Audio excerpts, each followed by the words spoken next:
When you move to places like Bali, you meet people who are way more interesting than those in your hometown. For example, within the last month, can you say you've met someone who ran away to work for the circus when they were 8, fought off child predators, became a world-famous skateboarder, hosted parties for Leonardo DiCaprio, Jack Nicholson, and every famous supermodel you've ever heard of, only to leave it all behind to live in Bali surrounded by a pack of wolves? Probably not. This is the story of Mark Baker. Places like Bali are fucking incredible because you find yourself surrounded by people who have fought against all odds, who lived life on their terms, and who found unbelievable success as a result.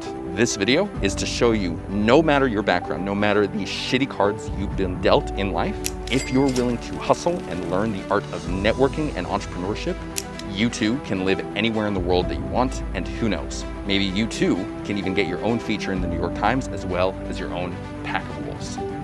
Ladies and gentlemen, introducing Mark Baker. You've had a pretty illustrious life. How do you actually get from starting in the circus all the way to a $100 million juice company? I think it's been always about survival. In the early 60s, I was brought up in Brighton, England, which is a pretty notorious town of colorful characters and villains and gangsters. In southern England, by circumstance, most of my family died, my father died, everybody else died. I was on my own, I was on the streets, I was running with a really rough crowd, and I saw and did things that I shouldn't really have seen and done at that age. So the circus came to town, and I told my mum, she was in the middle of another nervous breakdown. So I was just like, Mum, I'm on the road, I'm leaving, because I got a job with the circus, and that was a crazy job. I was dressing up as a clown, in a monkey suit, sitting on top of the van. The dark side was that everyone who works for the circus is on the run, is definitely a criminal. England, it's not just England, it's the whole friggin' world. You've got 8, 9-year-old boys running around alone, you've got predators out there, and there was a lot of predators out there, and we have to deal with them, violently dealing with a couple, and that obviously was a scare, a 9-year-old boy, and you got dead people lying around, that's real. So skateboarding came along, particularly had the Dogtown boys were my heroes because they were the bad boys of skateboarding. And eventually, as time went on, I got pretty good at it, and then I got really good at it because I had more time than anybody else. Because I wasn't going to school. I got a manager. I started to get paid to skateboard, and that was the beginning of an illustrious skateboard career where I was in and out of California, traveling all over the world. I got my break, and it kept me out of prison. I would absolutely, without a shadow of a doubt, ended up probably doing a life sentence if I hadn't discovered skateboarding. So I got that break, and I put all my energies into it, and I was good at it. Now, if you follow me, you've likely at least come into contact with red pill content. Red pill is everywhere, and it kind of sucks because at the core of it, it maintains that women are lesser than men, and that in order to get a woman, you kind of need to own a Bugatti. But when you pair that type of mentality with the reality of living in a city that's crushing you financially, forcing you to live paycheck to paycheck, working a dead-end job you hate, it's easy for a cocktail like this to start wearing you down and have you thinking to yourself, damn, maybe I'm gonna be alone forever. Getting away from this type of thinking is one of the main reasons I thank God every day that I got away from the US. Because when it comes to places like Bali, most people are totally relaxed. Everyone is just living their lives and making their money. Red pill is so far off in the distance that you're kind of able to reset your mind and enjoy life.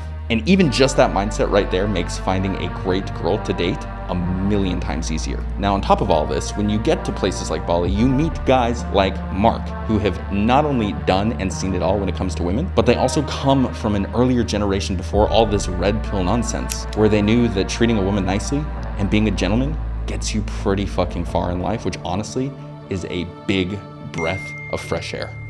Take a listen. This is a little bit of a concern for an older guy. I come from an old school. We're OGs. You open a door for a girl, you light a cigarette for a girl, you're a gentleman. These days, everybody's got to be equal. Girls are as bad as guys are. In my day, you were the king if you was walking around banging 20 supermodels, you understand? You were the boss. Now it's all changed, of course. Now the girls have got just as much game as the guys. They're looking for the successful guy who's got the money and this and that, and the guys are looking for the beautiful girl. I mean, you've got to be kind of realistic. The only thing I would say to guys is, don't be haters. I personally don't believe chivalry's dead. I think you attract your tribe, your vibe. Hey, Muda, your vibe, right? Be a gentleman. Open a door. Make the effort. It will get noticed, I mean, I see it. It does matter. And if it doesn't matter, and they're just like, honey, give me a card, they're not, I mean, that's not the kind of chick you want to date. Now, regardless of whether you move to Bali in the next year, something that you can and should start working on is growing your social circle and developing your network. When it comes to connecting people and getting the right people to come to his events in order to make those events a massive success, there isn't a guy I've ever met who does this better than Mark. This guy has wined and dined all of the celebrities you and I have heard of over the last 20 years. And the fact that he is able to organize events where these celebrities not only show up, but they join a fucking waiting list to get in is an example of genius networking and entrepreneurship at play. Imagine if you could learn to host these types of events where the bigwigs from your city wanted to be on your guest list. How much more influence and success would you have in your life as a result? And even outside of the professional realm, how many romantic partners would you be able to get by being the person who hosts these parties? This guy is going to tell you exactly how he did it and how you can too. Take a listen. I created, with 3 or 4 other guys in New York City, the business of nightclub promotion. It's well documented. No one was doing it before we were doing it. We would sit there and bang telephones. I mean, that was rotary dial at that point. Yeah. Then we got mobiles. There was no texting, there was no faxes. We'd do fax out. Wow. I had fucking supermodels in their panties smoking joints doing fax out Friday for the party for the weekend. Yeah. So we'd pick up the phone and we'd call 1,000 fucking people. Yeah. And you know, out of the 4,000 or 5,000 people contact, 2,000 or 3,000 people would show up. We started to make money, we got a reputation. We started looking for venues and just being creative. And are you just inviting kind of like any random person? Or are you like no. We were looking for the beautiful people. So we were like every casting for every model agency. We networked all the bookers, all the agency. We were the fashion. That was fashion, art, and entertainment was our crowd. But we weren't just doing New York City. We were doing Paris Fashion Week, Milan Fashion Week, Monaco Grand Prix, Saint-Tropez holiday. Because we had all the celebrities in New York City that were coming to the club. Sean Penn's, and Jack Nicholson's, Leo DiCaprio, and all of those, and Giselle's, and all of that. So we had the scene, and that was a catalyst to bring everybody else who wanted to be on the inside, and made an industry out of bringing beautiful people to make a club or a restaurant hot. DJs was another thing we started. We were like looking for things to promote parties. So I went to all the celebrities and said, all their kids that wanted to be DJs. I knew if we booked that kid, the parents are coming and they're bringing their friends because they're really proud of their kid. So we were just constantly coming up with ideas of promotion. How's that relevant these days? Know your game. Don't think you're just gonna go in there and like, I'm throwing a party and then wonder why you're not the best. You got a network, that takes work and it takes energy. Now here is the brilliant part. Because Mark is so well connected, because of his integrity as a promoter, people in his network are always excited to work with him. And on top of this, his network allows him to get free press for any project he organizes in a way very few other people are able to do. And by marrying all of this together into a package deal, he is able to attract new investors into exciting projects because, again, he truly is the package deal. This is the value of networking, like Mark. This is the value of learning the art of publicity. And believe it or not, you can master this too. Be sure to take notes on this next part because it's important. Since I was a child, I've been a press whore. I've always seen the value of getting, well, back then it was called free advertising. I don't think I've ever, even with my restaurants and clubs in New York, I don't think I've ever paid for an ad for one of my clubs or restaurants. Wow. I didn't have to. I would make sure there's enough celebrities in there and I'd make sure that I was doing deals with the press on a quid pro. I'll give you access, you get a picture with Sean Penn. I want a piece on page 6 or the Times tomorrow or magazine or whatever. I'll give you access, I'll give you first dibs. Vogue, if you want to come in, we'll give you first right on the menu and the dining, the architectural side of our projects. I got hundreds of millions of dollars worth of advertising for the businesses and personally, because I'm a fucking press whore. And I see the value of marketing and press. How do you actually end up getting connected with those people? Are you finding in your life that it really is kind of just a matter of like your skills in terms of being able to connect people to other people and you just build your network? When you invest in what I'm doing, you get my network too, which is immense and potentially extremely valuable. Finding your first money is very difficult and it's intimidating and you haven't got the confidence, but the more confidence you get, eventually you're like, fucking dude, give me $100 grand, just sign a fucking check. I remember when I first started raising money, I went out to 20 of my best friends who had money, back in England, some in New York, to get money. Out of the 20 or so that I approached, 2 that I knew came through with the money. The majority of the money came from people I'd never even met before, just by chance.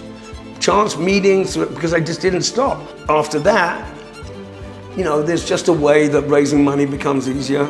I raise money quite easily these days because I got track records and history. Not always good. I've lost investors' money too. Yep. But generally, I've made them a lot of money.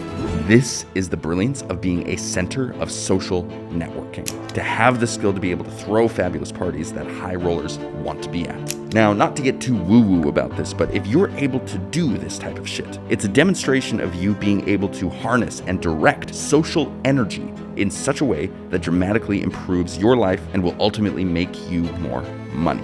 Because doing the shit Mark does is way more difficult than just making money on its own. Because as he's already said, your reputation is at stake. Whether or not you're popular in your social scene, all of these things are being decided. If you can learn to persuade people in such a way where they want to drop what it is that they're doing on a Friday night and beg to be able to go to your event when there are 100 other things to do in town, that is real persuasion. And at the end of the day, money is simply a physical representation of how persuasive you are in the real world. If you can learn that skill of persuasion, regardless of which direction you go, money will follow that level of skill. And once all of that falls into place in your life, you may have the flexibility to be able to do the following. You were talking to a young guy who's like 18 to 24, is watching this video is saying, damn, I'd really love to live in Bali, but don't really know how to make it happen. Right. What would be your advice? I think, Bali is a place, there's lots going on here. It's a great lifestyle. And if you truly are done with the West, I would say, anyone, first of all, come on a recon mission, spend a week, spend a month, have a look around, see what there's a need for here. Bring your love, bring your ideas, and come and be a good member of the community. I love it, man. Dude, Mark, absolutely. It's been a fucking pleasure, man. Thanks for listening, guys. I hope I've given a couple of tips. And just always remember, stay true, be a good guy, and be kind. It works, it really does. From the master himself. Oh.